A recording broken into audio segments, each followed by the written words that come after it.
মন্দিরের রাস্তার ওই ঘটে এই যে দোকানগুলো সব দেখা যাচ্ছে।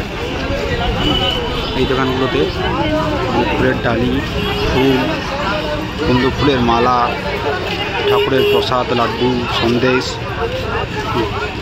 তারপরে সে আবার শিব ঠাকুরের মাথায় ঢালা জল, ঘটি, গঙ্গা জল, ফুল, বেলপাতা, সমস্ত রকম কিছু বিভিন্ন দামে পেয়ে যাবেন। ওই দোকানগুলোতেই জুতো রাখার ব্যবস্থা আছে, জুতো ওখানে রেখে দিয়ে তারপর মন্দিরের ভিতরে প্রবেশ করতে হয়। এবারে আপনাদের ভূতনাথ মন্দিরের মূল প্রবেশদ্বারটা দেখাবো।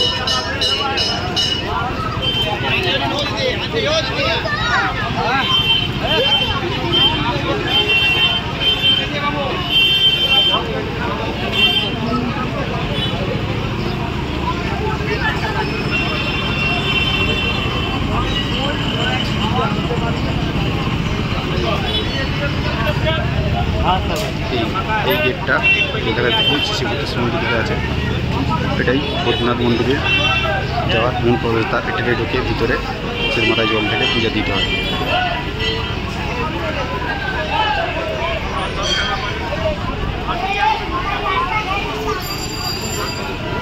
পূজা দিয়ে বেরিয়ে আসার পর